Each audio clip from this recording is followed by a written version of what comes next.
2021년 8월 27일 금요일 새벽 말씀입니다. 이사야서 69장 19절에서 36절까지 말씀, 주께서 아시나이다, 주께서 아시나이다 라는 제목으로 오늘 새벽 말씀 보겠습니다. 우리는 어제 다윗은 하나님을 향하여 자신이 처한 상황을 깊은 수렁에 빗대면서 거기서부터 자신을 건져주시기를 간절히 부르짖는 모습을 보았습니다. 오늘 본문은 그렇게 하나님의 종에게 회방과 수치와 능력을 가져다주는 대적들에 대해서 하나님께서 분노와 공의의 심판을 내리시기를 간구하는 내용입니다. 자, 우리 다른 사람들이 우리를 비방하면 우리는 어떻습니까? 야, 쟤는 저렇다, 쟤는 이렇다. 아니면 누군가가 나에 대해서 다른 사람들에게 비방을 하고 다닌다면 우리 마음은 어떤가요? 예를 들어 저 사람은 정말 못됐어, 정말 못해. 그 집사람 정말 왜 그렇게 산대? 그 집 자식들 좀 봐봐. 뭐 교회 집사라는 사람이, 권사라는 사람이 왜 저래? 하고 다닐 꼴을 좀 봐. 이런 말을, 비방의 말을 한다면 우리의 마음이 어떻습니까? 우리를 수치스럽게 하려고 악의를 가지고 비방의 말을 하고 사람들에게 소문을 내고 다닌다면 우리의 마음이 어떨까요? 그 비방으로 인해서 우리의 마음이 상합니다. 마음이 길거리에 버려진 휴지 조각처럼 갈기갈기 찢어진 느낌이죠. 그로 인해서 마음에 근심이 가득하게 됩니다. 걱정과 불안과 분노로 아주 충만하게 되는 것이죠. 그래서 나의 편이 되어줄 사람을 찾게 되고, 그렇게 명예가 실추되고 상처 입은 자신을 불쌍히 여겨줄, 긍휼히 여겨줄 주변에 찾게 됩니다. 그런데 그런 사람을 찾을 수가 없습니다. 다 나의 대적이 되어 있고 내 편이 되어줄 사람이 한 사람도 없는 것을 보게 될 때가 있습니다. 자, 오늘 본문의 19절 나오는 이 비방, 수치, 능욕, 이 세 단어는 똑같은 뜻을 가지고 있습니다. 그것은 다윗이 당하는 수치와 수욕이 얼마나 심각하고 또 자신의 명예가 얼마나 심각하게 손상되었는가를 강조하는 부분이죠. 그래서 자신의 마음이 얼마나 상했는지를 이제 본문에서 말하고 있습니다. 아무도 우리의 처지에 대해서 모르고 마음의 상처에 대해서 모르고 그 상처에 더 아픔을 주는 행위를 하게 되죠. 쓸개를, 본문에 보시면 쓸개를 주고 초를 마시게 한다라는 것은 혹독한 시련과 핍박을 가하고 초를 마신다. 이 저급한 술을 마시는 노예와 죄수와 같이 극도의 멸시를 준다라고 얘기합니다. 이러한 아픔 가운데 있을 때 사람들은 아무도 몰라주고 나를 불쌍히 여기는 자가 없을 때 이 사실을 누가 아신다? 하나님께서 아신다라고 다윗은 19절에 말씀합니다. 그냥 지식적으로 이론으로 아는 것이 아니라 히브리에서 안다, 이 야다라는 동사를 사용해서 말하고 있습니다.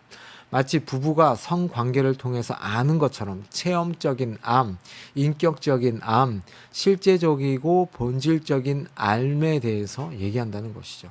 그 말은 하나님께서 다윗의 현장에 직접 개입하셔서 그가 느끼는 수치와 굴욕을 똑같이 느끼면서 체휼하셨다는 것을 말씀하고 있는 것입니다.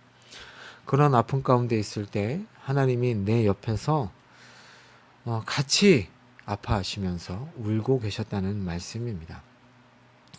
나의 대적이 나의 머리털보다 많고 가족과 친척들로부터 버림받고 자신이 하나님께 드리는 회개와 금식 기도마저 욕이 되는 참담한 현실을 하나님께서 다 알고 계시다는 말씀입니다. 내가 너의 아픔을 다 안다라는 말씀을 하고 계시는 것이죠. 결국 하나님께서 이런 사실을 다 알고 계시다라는 것은 하나님께서 공의로 그 일에 개입하신다는 것을 의미합니다. 악인들이 시인에게 행했던 모든 불의한 일들과 악한 일들이 하나님 앞에 있다는 말씀입니다. 하나님 앞에서 악을 행한 대적들에게 다윗은 하나님께서 심판해 주실 것을 간구합니다. 단순히 자신의 원수를 갚아달라는 의미에서 하나님께서 심판하여 주실 것을 간구하는 것이 아닙니다. 신정 왕국 이스라엘을 어지럽히고 그 왕국의 왕이신 하나님을 대적하는 죄악이라는 점에서 그들에게 혹독한 벌을 내리시기를 간구하는 것입니다. 22절에 밥상과 평안이라는 단어가 나오는데요. 악인들이 처한 풍요롭고 평안한 상태를 의미합니다. 물질적인 평안과 번영, 그리고 심리적, 정신적인 평안, 신체적 건강까지 악인들이 누리고 있다고 말합니다. 그들이 누리고 있는 이것들로 하여금 그것이 그들에게 덫이 되게 해달라라고 다윗이 기도하죠.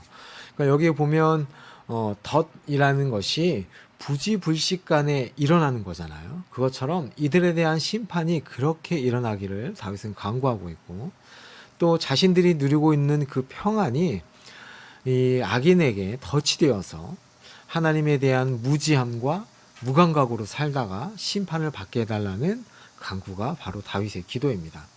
23절에 눈이 어두워 보지 못하게 하시고 허리가 떨리게 하옵소서라는 의미도 같은 의미입니다. 하나님의 심판을 보지 못하게 하소서, 또 더 이상 이들이 의인을 노려보고 그를 삼키는 일이 없게 하옵소서라는 의미로 기도하고 있는 것이죠. 또한 이들 대적들이 힘을 쓰지 못하게 해달라고 하나님께 기도합니다. 더 나아가서 다윗은 악인들이 거주하는 공간과 그곳에 머무는 자들을 하나님의 공의로서 심판하여 주시기를 간구합니다. 악인들이 자신들의 세력을 구축하고 스스로를 방비하고 그것을 함께 도모하는 요새, 그리고 그들이 거처하고 있는 거처들을 황폐하게 해달라고 또 간구합니다. 그곳에 사람이 없게 하옵소서라고 또 간구하는 것은 철저한 파멸을 얘기하는 건데요. 영구적으로 망하게 해달라는 기도를 다윗이 하고 있습니다. 왜냐하면 27절과 28절에 그 이유가 나오는데요. 27절에 왜냐하면이라는 말로 시작합니다. 첫 번째는 주께서 치신 자, 그러니까 하나님께 징계를 받은 자, 즉 다윗 자신을 의미하죠. 이렇게 하나님의 징계를 받고 고난 가운데 있는 다윗을 위로하고 격려해야 함에도 불구하고 상대의 어려움을 기회로 삼아서 그를 핍박하는 일을 행했기 때문입니다. 고통 중에 있는 자를 동물을 추적하듯이 사냥하듯이 잡아서 자신들의 악한 목적을 성취하는 기회로 삼았기 때문입니다. 두 번째 이유는 주께서 상하게 하신 자의 슬픔을 말했기 때문이다. 그러니까 의인들이 당한 고통과 상처를 이야기거리로 만들어서 이들에게 큰 수치를 주었기 때문입니다. 사람들에게 널리 전하는 일을 했죠. 하나님께 징계를 받은 자를 부끄럽게 하고 도무지 그가 설 곳이 없도록 만드는 아주 치졸한 행위를 이들이 했기 때문에 그렇습니다. 이러한 자들에 대해서 시편 109편에는 이렇게 말씀합니다. 저가 저주하기를 좋아하더니 그것이 자기에게 임하고 축복하기를 기뻐하지 아니하더니 복이 저를 멀리 떠났으며, 또 저주하기를 옷 입듯 하더니 저주가 물같이 그 내부에 들어가며 기름같이 그 뼈에 들어갔나이다 라고 다윗이 고백합니다. 다윗은 또 이들이 하나님의 의에 들어오지 못하도록 간구하죠. 죄악에 죄악을 더하사라는 말은 그들이 범하는 악에게 넘겨져서 스스로 죄악의 포로가 되게 하여 주옵소서라는 얘기입니다.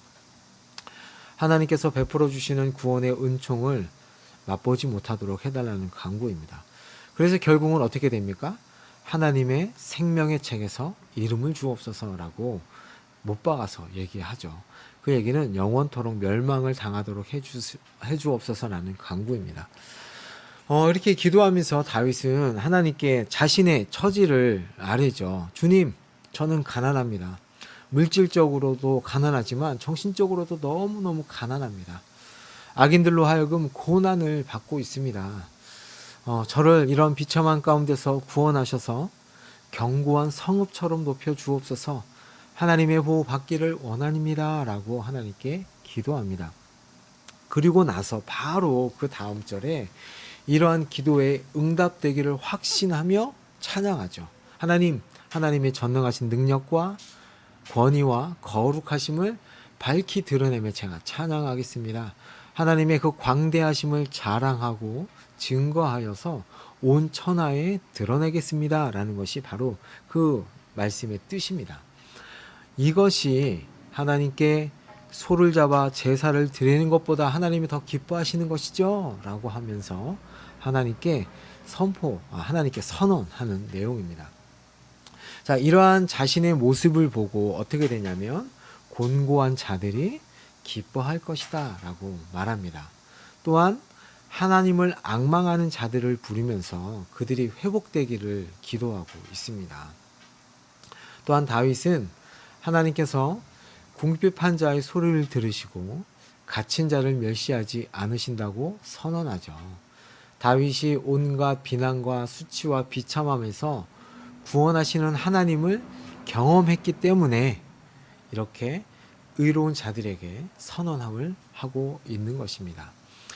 다윗은 34절에 하나님의 구원으로 인한 감격으로 인해서 자신과 함께 고난당하는 의인들 그리고 하나님이 지으신 모든 만물에게 하나님을 찬양할 것을 선언합니다. 이렇게 찬양하라고 하는 이유가 이제 있는데 35절과 36절입니다. 왜냐하면 또 나오죠. 왜냐하면으로 시작하는데요. 시온을 구원하시고 유다 성읍을 건설하시고 하나님께서 거기에 머무르며 그것을 소유하실 것이기 때문입니다. 다윗은 후손들이 이 성읍을 상속받고 그의 이름을 사랑하는 자들은 거기에서 영원히 살 것을 내다보기 때문에 그렇습니다. 오늘 말씀을 정리하겠습니다. 하나님을 위해 살아가는 삶은 쉽지 않습니다. 우리가 정직하게 살려고 하고 의롭게 살려고 하면 수많은 비방과 저주가 쏟아집니다. 사람들이 나를 대적하고 더 악한 일들로 나를 핍박하죠. 또 나는 선한 의도를 가지고 행했지만 늘 좋은 결과로 나타나지 않습니다. 그럴 때 어떻게 되죠? 그래서 우리의 마음이 아프고 상합니다. 근심이 끊이지 않습니다. 정말 너무 힘이 듭니다. 이럴 때 우리는 어떻게 해야 할까요? 악인들에 대한 하나님의 분노와 공의의 심판이 있을 거라는 확신을 갖는 것입니다. 상황이 어떻든지 하나님께서 능력으로 구원하실 것을 찬양하는 것입니다. 또한 하나님을 사랑하는 자는 하나님께서 한없는 복으로 채워주실 것을 확신하는 것입니다. 좌절하지 않고 낭망하지 않고 하나님께서 이루실 일들을 바라보면서 소망을 가지고 견디는 것이 바로 우리의 삶이어야 할 것입니다. 오늘도 이 말씀을 기억하시면서 하나님을 찬양하시면서 살아가시는 여러분이 되시기를 예수님의 이름으로 기도합니다. 제가 기도하겠습니다.